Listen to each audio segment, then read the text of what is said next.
for having me. It is a privilege and an honor to be here. As Martha told you, I am the elected Fresno County District Attorney, but more importantly, I think for everybody to know is before I took office in January of 2015, I was a prosecutor. And the DA's office has always, every county, all 58 counties in California have a DA's office. And there are many educated and informed people in this community particularly who do not understand or know what the DA's office does. They don't understand how we fit into the sort of big picture and how many facets of the community that we touch. It's not just crime prosecution. In fact, I have many friends who are educated, great people, informed people, and they say, now, do you prosecute them or do you defend them? What does the DA's office do? And, for a career prosecutor, it's one of those deer in the headlight moments where you say, really? Okay. Well, we're the prosecutors, and we're sort of the last leg of law enforcement. So we get our business and we get our cases from all the law enforcement agencies all over the county. So I'm proud to tell you that I supervise and lead 300 of the most dedicated people that work in this county, because nobody signs up to be a deputy district attorney or even an office assistant or a support staff person or an investigator in the DA's office for the Friday paycheck. I will tell you that. It is not a well-paying job, if you will. Many of the attorneys, especially in our office, have colleagues that work in other counties or that work in private practice, and their salaries are actually double and triple for what we make in the DA's office. And so we have a lot of heart. And I see Kristen Maxwell back there, who's a public defender, and she knows well, because the public defender's office, there's a couple of people from the public defender's office. Their budgets are about the same as ours, and so you don't sign up to work in Fresno County for the money. And I can tell you honestly that the people that work in the DA's office, they work from their heart, because that's what motivates us. And so my campaign that led me here to be able to stand in front of you today was led by God. And I don't have any problem saying that publicly, privately. I'll say it. I scream it from the rooftops every single day, because he is the motivation for me to get up and do the work that I do. And my mother, God bless her, who said to me, "Are you sure you can win this race?" And I said, "Mom, nobody's ever sure they can win," because she's pretty competitive, and I'm not really all that competitive. I said, "I'm going to give it a whirl and see what happens." And I said, "It's your fault that I'm in this, because you told me every day from the time I was a little girl, every single day, Lisa, you wake up. It is your responsibility. It is your God-given responsibility to wake up and do something to make the world a better place. Whatever it is that you choose to do. You want to be a grocery clerk, you want to be a manicurist, you want to be an astronaut or a doctor, you go out and find something to do in your day that you can make the world a better place." And so I took that advice, and I have been fortunate enough and blessed enough to make a career out of it. How many people can really say that they are that fortunate? So I am that lucky girl. The man who shoved me out the door at McCormick Barstow was Larry Waite, who used to be my soccer coach and was a named partner at McCormick, Barstow, Shepherd, Waite, and Caruth. And he said, "Kid, you need to be a prosecutor. That's where you belong." And Larry's also a God-fearing man. So, God had a hand in my whole process. How I ended up in Fresno is my husband, I got married, and he moved me to Kingsburg, and there's a lot of fog between Kingsburg and Madera. And so I decided, since I wanted to be a mama and have children, I wanted to have them close to me, and I'm Catholic. I wanted to send my kids to Catholic school, and so I knew before they were even born they were going to go to St. Anthony's, and that's how I ended up in Fresno. After I moved to Kingsburg, got a job in Fresno. Now, why is all this relevant? Because it's all about domestic violence. It's all about domestic violence. Because when I got assigned to the domestic violence unit in Fresno, I came from Madera with a lot of experience, and they put me, after about 6 weeks when they figured out I knew a little bit about what I was doing, and I had had a lot of experience with sexual assault cases in Madera. I went to the domestic violence unit in the Fresno County DA's office, and I went kicking and screaming, because no young, eager prosecutor wants to do domestic violence cases. They're awful. The cops don't like them. The victims don't like them. The doctors that have to come and testify don't like to come to court. The family members of the victims and the defendants don't like the cases. The probation officers don't like the cases. And quite honestly, before O.J. Simpson, there were not a lot of judges that wore black robes in the state of California that liked to deal with domestic violence cases. I have done numerous jury trials in domestic violence cases and had panels of jurors that look much like you, and had very accomplished, educated, sophisticated people raise their hand and weep and talk about how their father or their grandfather or their uncle beat women in their family. So domestic violence has been around for a very, very, very long time. And post O.J. Simpson, the one good thing that came out of the O.J. Simpson debacle was that people became more aware of domestic violence, and it forced people in law enforcement, it forced judges, and it forced prosecutors, and it forced people in probation and corrections to say, this is a crime. This is a crime against women, it's a crime against children, it's a crime against families, and it's a crime against God. Because really, what is more sacred? What is more sacred to our Lord than the sanctity of marriage, the sanctity of intimate sexual relationships, and the birth of children? Nothing. So when I was that young, eager prosecutor, right, because all the prosecutors, they want to do the big case. They want to get to homicide and gang cases and guns, because when you get there, that's the big time, right? So nobody wants to go to domestic violence. And I went kicking and screaming, thinking, man, I should have stayed in Madera. Got to do rape cases there. I got to do homicide cases there. Do this. I will tell you, once again, there he was. God knows better, right? So God turned Lisa Sondergaard into this insanely psychotic advocate for domestic violence and victims of domestic violence. Because when you sit down across the table or next to a person in a courtroom or in a courthouse that is completely broken and has lost all hope and has almost been brainwashed, because domestic violence does not start with physical abuse. It all starts right here in the mind. It all starts, and so does human trafficking, which we'll get to in a little bit. So domestic violence is a crime against everything that is good. Families, God, homes, religions, everything that we stand for, domestic violence violates. And I sat with these women and I said, why? Why do you stay? Why do you take this? Why do you tolerate this, right? Because I thought my husband was a bad husband when he didn't take the trash out unless I asked him. Or he came home 15 minutes late. Or he didn't want to go to, some family dinner and he would rather stay home and watch football. I thought he was awful. Well, guess what I learned? He wasn't so awful. And there are a lot of people who inflict violence on their family members. And the very difficult thing about domestic violence is it happens in the dark. Because you know what? It's embarrassing. It's embarrassing to say that you're beaten by your husband. It's embarrassing to say that you do not have an equal relationship. It's embarrassing at church. It's embarrassing at work. It's embarrassing when you're walking your kids down the street. And so what do we do as human beings when we're embarrassed? We try to hide. We try to pretend. We try to cover. And that's what victims of domestic violence do. And that's what makes it very, very, very difficult for law enforcement officers and prosecutors and probation officers to, and even for defense attorneys who are charged with the obligation of defending these crimes and defending these people, to ensure that the process is correct, and that the process, that the defendants who are accused of these crimes are treated fairly according to our Constitution.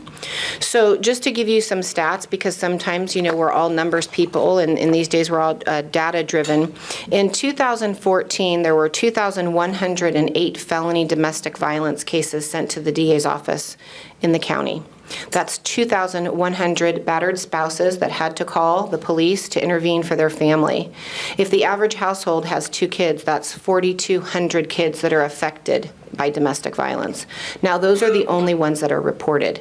If you multiply that number by about 7 or 8, then you have the number of domestic violence incidents that happen, because only 1 in 7 women report the domestic violence that occurs in their home, and they have to be abused usually between 7 and 8 times before they even call the police.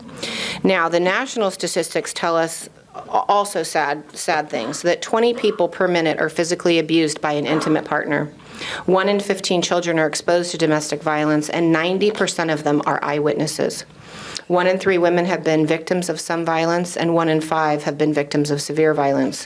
1 in 7 women have been stalked to the point of feeling fearful of their partner, and in a typical day, 20,000 telephone calls nationwide are made to domestic violence hotlines.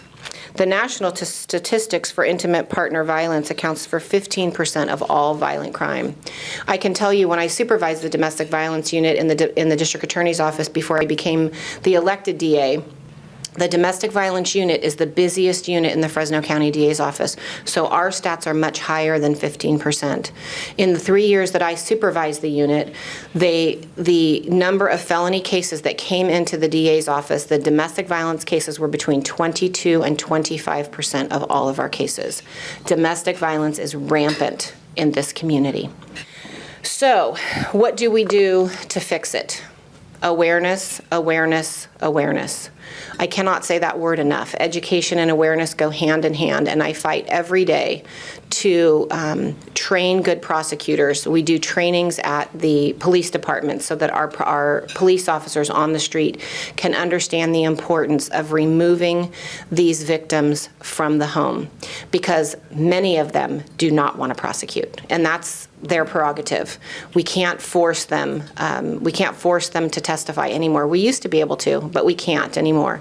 With sexual assault, we have never been able to force sexual assault victims, and now we cannot force domestic violence victims. Although many times I'll tell you, when you get fired up and you see the abuse that happens, boy, do you want to sometimes, because I will tell you, early in my career, before the law changed, there was a couple of times where we actually handcuffed and put victims of domestic violence in a holding cell. And it's not pleasant, and it's not pretty, you know, and it's done basically if they disobey a subpoena to appear, and they are brought in on a failure to appear warrant. But I will tell you, it has sparked them to come forward and to testify. And so what we do in the domestic violence unit is we try to make the victims aware that we are not there to try to break up their families, unless, of course, it is a case where the injuries are so severe that the guy is going to go to prison. But even in those situations, because that obviously causes a break if someone's going to go to prison, but what we try to make them understand is that we need to draw a line in the sand. We need to draw a line in the sand to say, if I don't make your dinner correctly, you can tell me, I don't like this dinner, and I don't really care for you to make these tacos again, or this spaghetti again. But it doesn't mean you get to sock me in the face. And I know that sounds trite, and I know that sounds silly, but that's how domestic violence incidents happen. They don't happen over political differences. They don't happen over big financial decisions of whether to buy, you know, a $10,000 car or a $50,000 car. They happen over toothpaste. They happen over hot coffee. They happen over a woman being friendly to the postman. They happen over silly things that we, in healthy, those of us who are fortunate enough to be in healthy relationships, experience every day. Little differences of opinion. But when you have somebody that's living in a domestic violence relationship, the smallest thing can explode and cause havoc in the home. And so what we try to do is we try to separate them for therapy, and we try to address the issue of her getting well and him getting well. Because by the time domestic violence families get to us, it's late in the game. It has been mental stuff for a number of months, oftentimes it's years. It is an ingrained behavior in the family. It is an accepted behavior in the family. And when I say domestic violence starts in the mind, it starts with verbal tearing down. You're worthless. You're ugly. You're fat. No one will like you. You're stupid. You have no potential. You're never going to be anything but what you are. You're never going to be anything but a manicurist. You're never going to be anything but a medical staffer. You're never going to be anything but whatever. You'd be shocked at how many domestic violence offenders are unemployed drug addicts, and their wives are out supporting 3 and 4 and 5 children, and they come home at the end of the day after a 12-hour workday to cook dinner and do the laundry, only to be told that they're a worthless piece of dirt. That is not an uncommon phenomenon in a domestic violence home. And recently, we have experienced sort of a new phenomenon. I say in the last 5 years. It's been going on, but it's probably become more prevalent and more vocal and more known in our community for over the last 5, I don't know, ladies, probably 5 to 8 years, is this phenomenon of human trafficking. And people ask me that all the time. Is that a new crime? And I say, no, it's been going on for years. But again, even lower in the dirt and lower under the layers of denial is human trafficking. And human trafficking is something that I know we have Deborah Woods here and Andrea Shabaglian, who both run nonprofits that help victims of human trafficking. Human trafficking is this like 17-headed monster. As what is human trafficking? Domestic violence is pretty easy to kind of pare down, because domestic violence is violence that occurs between people who are married or cohabitate or have children together. So that's how you know, right? So if a son hits a mother, that's not domestic violence, because they don't have that relationship, that intimate relationship. It's still violence of another kind, but it's not the domestic violence that we talk about when we talk about people in intimate relationships.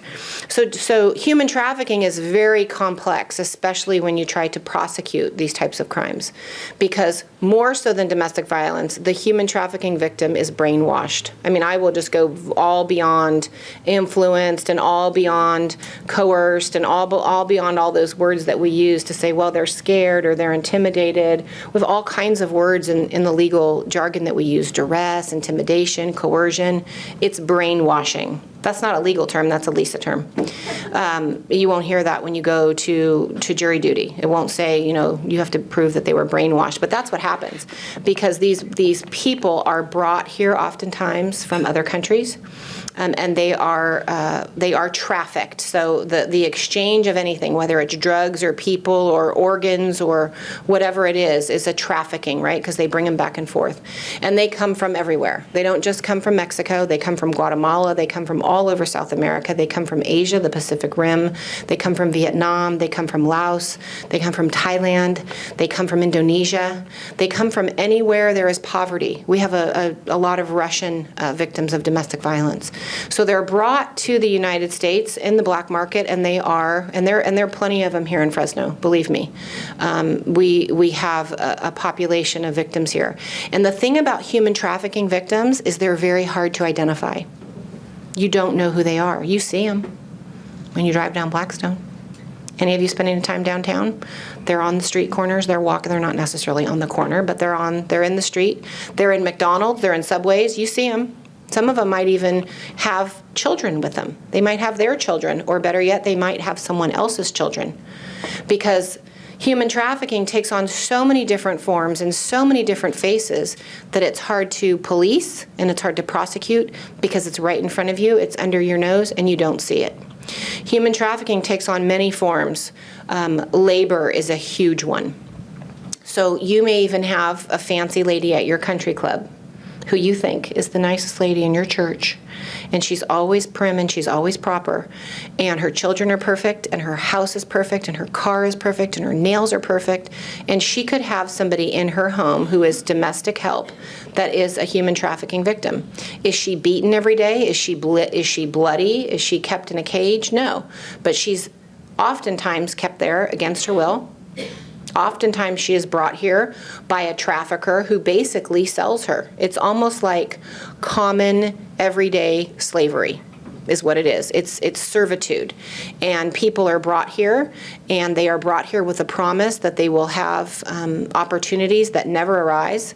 They are brought here with the false pretense that they will be given independence. Their phones are taken away from them, if they even have them in the first place, and they have no way to communicate with anybody, and they are threatened. They are threatened. If they tell or they leave or they report, they will be deported, their families will be injured, their children will be killed, their friends will be killed. And so they continue on trapped in their own universe. Now, does that sound fantastic? Does it sound like a really bad Hallmark movie? Maybe to some people, but when you have that opportunity to do what I do and what Deborah does and what Andrea does, and you sit across the table from people and you hear their story, you realize it's really not that hard to happen, because every one of us in here, if we've all been blessed and fortunate to never have had a bad time in our life, then we're very unique. because I had those times as a teenager. I had a tough mom. I had a strict dad. And I mean, my mom always tells the story of when I left when I was 4 and I made it to the end of the cul-de-sac, and she said, I was just waiting for you to go around the corner. I was just waiting, but you never made it. You stayed right there at the corner, and we came down and got you. I think I was gone for about 6 minutes. But you know, there were those times when I could have been the runaway. There were those times and I had that bad boyfriend. I had him. He was there. I know it's hard to believe because I'm the DA, and I see him around town, and he actually turned out to be a good guy. But he wasn't a good guy when I thought he was super cute. And you know what? I could have gone down that wrong road.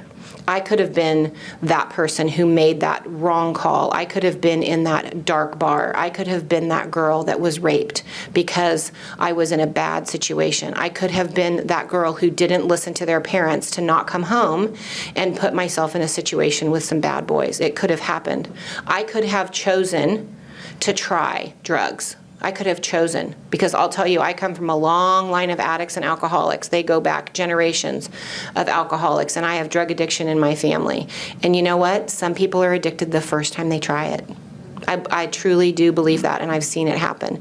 So when you are that person and you fall into that, it's really hard to get out, because victims of domestic violence and victims of human trafficking find themselves in a similar situation where their self-esteem is gone. They have no hope. They have no understanding of how to get out. They don't really understand how they got in their situation, so it's very hard to get out. The other very prevalent thing that we see here in Fresno and in the Valley with regard to another face of human trafficking is prostitution. And so you have women who are taken literally. They start young, right? So there's the best crop, if you will, for human traffickers is runaways. So they spend a lot of time looking around people who are in group homes. And for those of you who don't know, kids whose parents can't care for them and they're taken away, or they are in juvenile hall because they're out of control, oftentimes instead of putting them in juvenile hall, they'll put them in a group home. And the group homes do the best that they can, and some are great and some are not great. And where does it all start? It all goes back up here. And so it's a very, very, very difficult process, and it is a phenomenon, and I say that, and I don't use that word in a flip manner. It's a phenomenon that human trafficking, we really don't have our hands on. Domestic violence, we've got a good hold on it.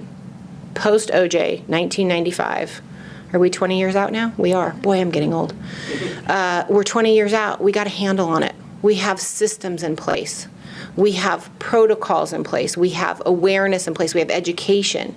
I'm a very proud member of the Marjorie Mason Center Board of Directors, and I attend the top 10 luncheon every year proudly. And I just sat there this year and I looked around. I don't know if any of you were there, but I looked around. There was like 1,200 people there.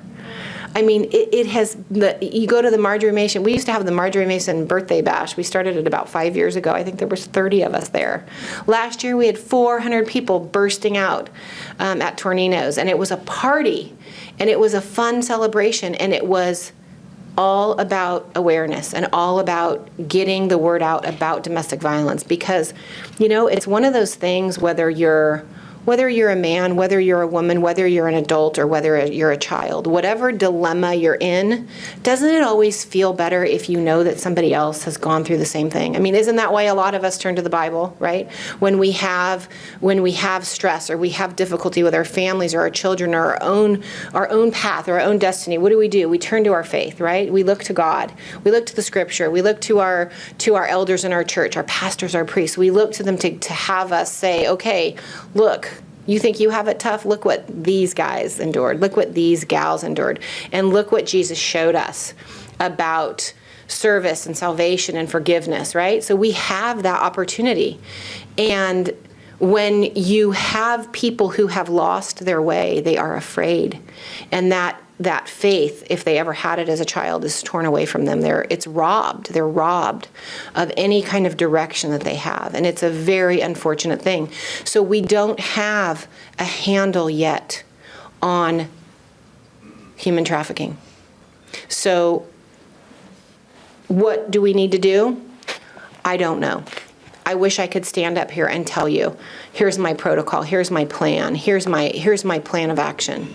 But all I can say is 20 years ago, people like Andrea and Deborah, there were people just like you struggling the same struggles that you struggle with every single day to get this awareness out, and they flipped in the wind too.